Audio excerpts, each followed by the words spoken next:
History rarely collapses from the center. Empires do not usually die because of one dramatic invasion. They die because the invisible systems feeding them suddenly break. Right now, the world is staring at Iran. Missiles, sanctions, oil tankers, regional war. Most people think this is another Middle Eastern crisis.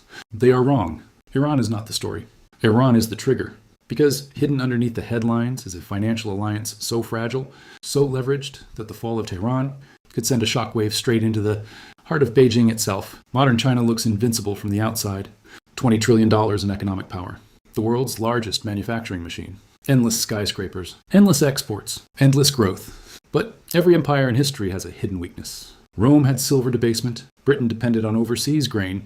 America depends on debt. China depends on energy. And Iran controls one of the most important energy lifelines keeping the Chinese system alive. If that lifeline snaps, the consequences will not stop in the Persian Gulf. Factories in Shenzhen begin slowing down. Industrial margins collapse. Bank loans start failing. Trade corridors freeze. Capital flees. And suddenly, the world realizes something terrifying. China's economic miracle may be built on a foundation far weaker than anyone imagined. Because what Beijing built over the last 30 years was not just a manufacturing empire. It was a highly leveraged global machine dependent on cheap oil, stable trade routes, and geopolitical assumptions that are now beginning to crack apart in real time. And as we'll see next, this is not the first time China and Persia have shared the same economic destiny. But before we start, please subscribe, like, and comment. Thanks. To understand why Iran matters so much to Beijing, we have to go back more than 1,300 years. Back to the Tang Dynasty. Ancient China during this era was experiencing something remarkably similar to modern China today: explosive economic growth, massive industrial production, global trade dominance. Tang China flooded the known world with silk, porcelain, paper, and luxury goods, but there was a catch. Chinese prosperity depended heavily on stable Western trade routes. And those routes depended on one critical civilization: Persia. The Sasanian Empire controlled the commercial arteries connecting east and west. Persian merchants financed trade, secured routes, issued credit systems, and acted as the financial bridge between civilizations. Persia became the Wall Street of the Silk Road. Then everything collapsed. Internal instability shattered the empire. Foreign invasions accelerated the chaos. Trade routes became dangerous. Commercial systems broke apart. And suddenly, Tang China lost its Western anchor. The economic effects were catastrophic. Chinese goods piled up unsold.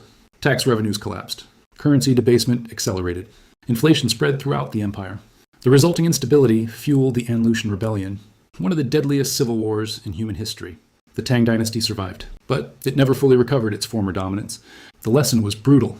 When China loses stability across its Western trade corridors, the mainland suffers enormous internal consequences. Fast forward to today. The technology's changed. The geography did not. Modern China, once again, depends on stable Western connectivity. And once again, Persia sits directly in the middle of the equation. But this time, the dependency is even more dangerous because ancient China needed trade. Modern China needs oil. And oil is the oxygen of industrial civilization. Without it, the entire machine begins suffocating. China imports more crude oil than any nation on Earth. Over 11 million barrels every single day.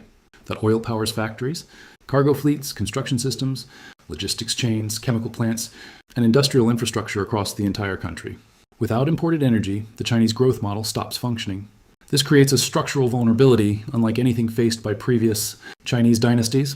Ancient China could survive isolation for periods of time. Modern China cannot. Its industrial economy is too large, too interconnected, too energy dependent, and more than 70% of China's oil comes from overseas. That means the Chinese economic system survives only as long as global supply routes remain open. Now, here is where Iran becomes critically important. For years, Western sanctions tried to isolate Iranian oil exports from global markets. Officially, Iran should have been economically crippled, but reality works differently. Iran built a shadow energy economy, and China became its lifeline. Nearly 90% of Iranian crude exports now flow directly into Chinese markets. But this oil does not move through normal channels. It moves through hidden networks, shadow shipping fleets, offshore transfers, underground financial systems. Most importantly, Iran sells this oil at massive discounts, sometimes $15 to $20, cheaper per barrel than international market prices. That discount acts like an invisible subsidy for Chinese industry. Cheaper oil means cheaper manufacturing, cheaper plastics, cheaper shipping, cheaper industrial production. The modern Chinese export machine quietly feeds off this hidden energy advantage. But there is another reason this relationship matters far more than most people realize: control. When China buys oil from Saudi Arabia or Gulf allies aligned with Washington, The trade ultimately flows through the dollar system. That creates vulnerability because the United States controls the global financial architecture surrounding energy trade, but Iran operates outside that architecture. Iran increasingly trades in yuan, not dollars. That means China has effectively created a sanction-resistant energy corridor beyond direct Western control. And in a future conflict involving Taiwan or the South China Sea, that energy corridor becomes strategically priceless, unless Iran falls. Because if the current Iranian regime collapses and a Western-aligned government emerges afterward, the entire shadow system disappears almost overnight. The discounted oil vanishes. The yuan energy trade disappears. Iran returns to the dollar system. And suddenly China loses one of the most important strategic buffers protecting its economy from external pressure. But the oil shock is only the beginning, because the real danger sits on the Eurasian landmass itself. Every empire builds infrastructure to secure trade. Rome built roads. Britain built ports. America built naval dominance. China built the Belt and Road Initiative, a massive trillion-dollar attempt to reconnect Eurasia under Chinese economic influence. Railways, ports, pipelines, industrial corridors. The goal was simple: reduce dependence on vulnerable maritime choke points controlled by the United States Navy. And geographically, Iran became one of the most important pieces of the entire strategy. Look at the map carefully. If China wants reliable overland access to the Middle East and Europe, Iran sits directly in the center of the corridor. It connects Central Asia to the Persian Gulf, to the Mediterranean, to Western markets. That is why Beijing signed massive long-term agreements with Tehran, hundreds of billions in planned investments. Chinese firms helped expand ports, rail lines, telecommunication systems, and energy infrastructure throughout Iran. This was not charity. It was strategic survival planning. China understood something many Western analysts ignored. If the oceans become contested during geopolitical conflict, overland trade routes become essential. But this creates enormous risk. Because when empires overinvest in unstable regions, they import instability directly into their financial systems. If Iran descends into civil collapse, the Belt and Road Western Corridor effectively implodes. Rail systems stop functioning. Pipelines become sabotage targets. Infrastructure projects freeze. Commercial insurance costs explode. And suddenly, Chinese banks face a nightmare scenario. Massive foreign loans become unrecoverable. This matters because China is already carrying enormous domestic debt burdens. Its property market remains unstable. Local governments face financing stress. Developers continue struggling under mountains of liabilities. Now imagine adding hundreds of billions in failed foreign infrastructure. Investments on top of that existing fragility. You create systemic pressure inside the Chinese banking sector itself. And banking crises are dangerous for one specific reason: confidence. Once confidence weakens, capital starts moving. And capital flight is one of the greatest fears inside authoritarian financial systems, because when wealthy citizens stop believing in long-term stability, they begin quietly moving assets outward. That process can accelerate far faster than governments expect. And as we'll see next, this is where the real margin call begins. Financial systems collapse the same way leveraged investors collapse. Slowly at first, then all at once. China's modern economic miracle was built on leverage. Not just financial leverage, geopolitical leverage. Beijing made a massive long-term bet that the globalized world would remain stable long enough for China to dominate manufacturing, secure supply chains, and transition into technological supremacy. But every leverage system contains one hidden danger: dependency. China depends on imported energy, imported food, foreign export markets, global shipping lanes, and most importantly, stable geopolitical assumptions. Iran sits directly inside those assumptions, because Tehran is not simply another trading partner.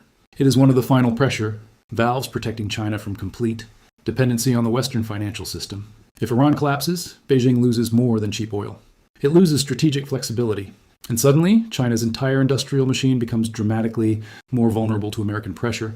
This is why Chinese policymakers watch the Middle East with extreme anxiety. They understand something many investors still ignore.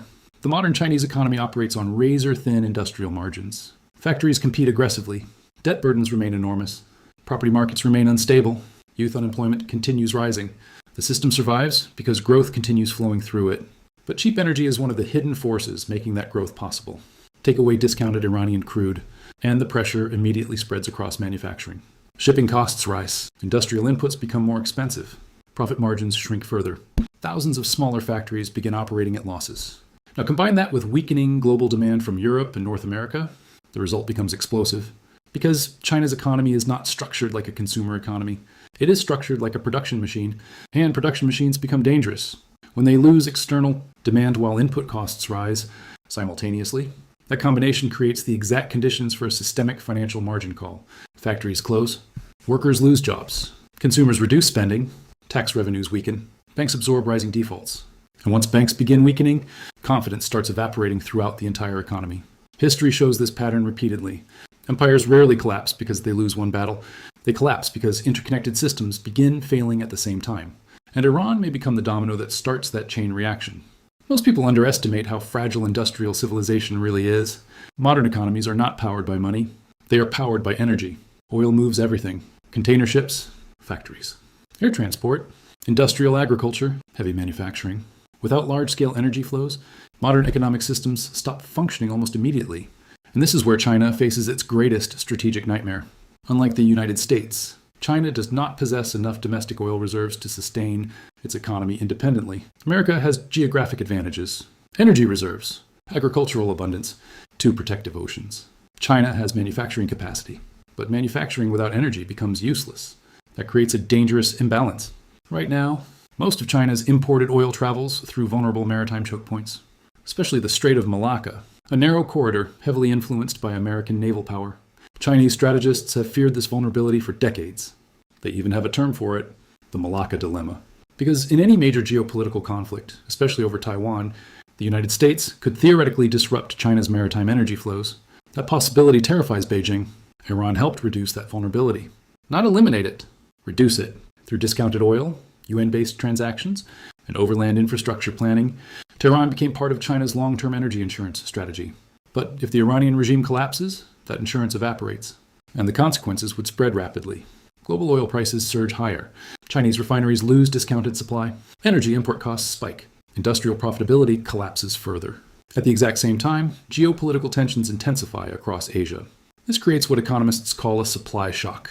But supply shocks become far more dangerous inside highly indebted systems, because debt reduces flexibility, and China is carrying enormous debt burdens already. Corporate debt, provincial debt, property debt, infrastructure debt. The Chinese economy can survive slowing growth. It struggles to survive simultaneous energy inflation and financial instability. And here is the deeper problem. China cannot transition away from fossil fuels fast enough. Yes, Beijing leads the world in solar expansion. Yes, it dominates electric vehicle production. Yes, renewable infrastructure continues growing rapidly. But industrial civilization still runs on hydrocarbons, especially heavy industry, especially shipping, especially large-scale manufacturing. Green energy can power apartment buildings and urban rail systems. It cannot fully replace industrial oil demand overnight, which means China remains chained to Middle Eastern stability, whether it likes it or not. And if that stability disappears, the economic consequences begin compounding very quickly.